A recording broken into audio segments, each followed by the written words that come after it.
everybody. Hey y'all. We're just checking to see if we can see it on our side. Give us 1 second.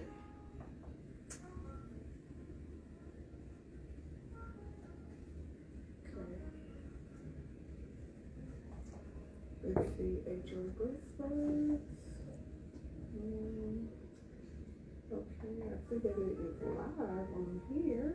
Okay. Let's, all right, so let me share.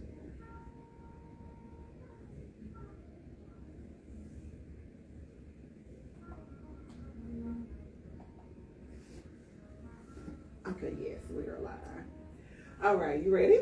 All right, hello, and happy new year. Today is Tip Thursday. We are with HR Growth Spurts. We are an HR company located here in Houston, Texas. I'm going to take a moment to pause and introduce ourselves. So I am Michelin Bell. I am the CEO of HR Growth Spurts. I like to say the Chief Growth Operating Officer. And I am so excited to share some tips with you on today. Hello, I am Melanie Hernandez, and I am the HR manager here at HR Growth Spurts. And I handle a lot of the recruitment, the onboarding, benefits administration, and general office management. All right. So we are in the office today. We're behind the scenes. So yes, we have on sneakers because we had some office renovations to do today. But nonetheless, the work must continue. And we wanted to make sure that as we enter a new year, that we give you all tips and resources and things that are helpful to you, things that are going to be helpful to grow your organization. And so today I'm going to give you 2 ER, which if you're new, that means employee relations tips, and then Melanie is going to give you some recruitment tips to help your organization. So the first tip that I have as it relates to employee relations, you want to make sure that when you're starting a new year, you want to make sure that you're casting the vision. Like, where are we going? Like, your team is going to want to know, where are we going? If you want your employees to really have buy-in, not just show up, not just collect a paycheck, not just say I'm here, and not to be really transactional, but to really have buy-in into the organization, you want to make sure that you let them know where you're going. What are the plans to get there? Here's the vision. You can even break that down incrementally to where you break it down to, okay, Q1, Q2, 3, 4. You can break it down by months. But you want to make sure you don't start the year without having some type of vision meeting, some type of collaboration with your team as it relates to the vision of the organization. So that's number 1.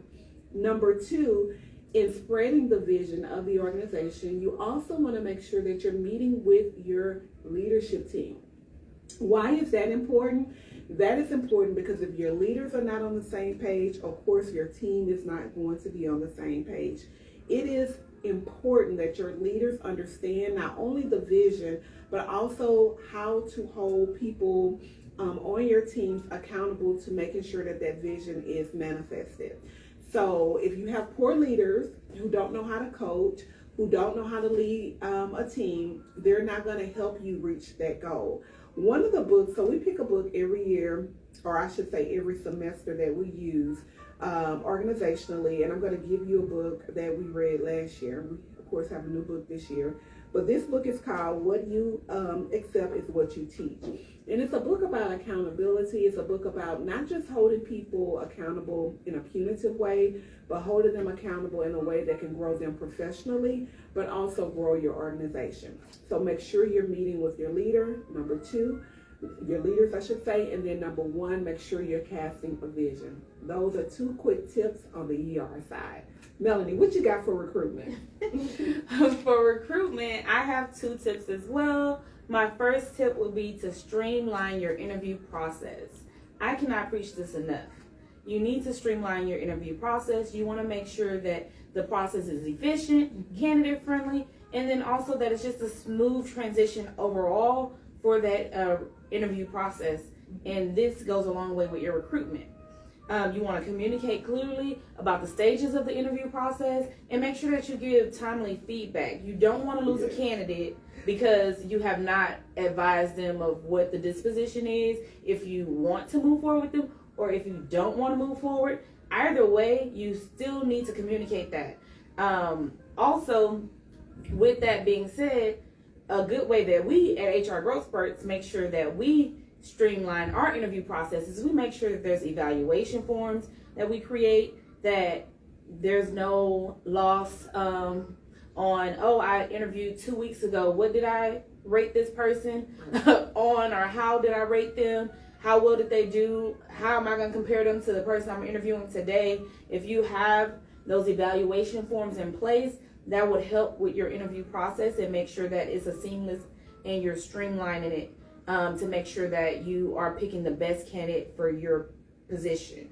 The second tip that I have for today will be use applicant tracking systems. You definitely don't want to be in the dinosaur age where you're manually having to manage resumes, you're manually having to keep up with who fell where in the interview line, or did we offer this person, did we give them all the documents, did we collect everything that we needed. Those applicant tracking systems will go a long way. And with the applicant tracking system, it'll make the recruitment process smoother. Like I said, managing those resumes, tracking the candidates process, but also there's some applicant systems that also allow you to push over into the employee side. So once you've struck that hire, once everything that you've gathered during the applicant process will move over to the employee file. And then also it has ways to where you can send out those reminders. One of the applicant tracking systems that we use faithfully here at HR Growth Spurts is Bamboo HR. It has been a lifesaver. Oh my God. It has really been a lifesaver. So yes, my tips for today was streamline your interview process and then use applicant tracking systems. I love that. I love that you said streamline your interview process, and I love that you said follow up. A lot of times we find that people don't follow up. Do you all realize that when people are interviewing, they're interviewing other places as well? So when you have a manager that's sitting on a hire for weeks and weeks and weeks, that person is gone, okay? Especially if they're a good hire, they're being picked up somewhere else. So it's very important that you follow those steps. Melanie and Brenda, I call them our amazing recruitment team because they hire very efficiently. And so if you're looking for those type of services, reach out to us. If you need ER services, again, employee relations, definitely reach out to us. Your team matters, your operation matters. And so today, this is going to conclude Tip Thursday. We'll be back with you. We'll try to do this. We don't want to overcommit and then undeliver, but we'll try to do this maybe once a month or maybe once a week as we can. We do get a little busy because we do go out and round with our clients, but as we can, we want to make sure that we're sharing tips with you all that are useful for a successful year. Have a great day. Bye-bye. Bye.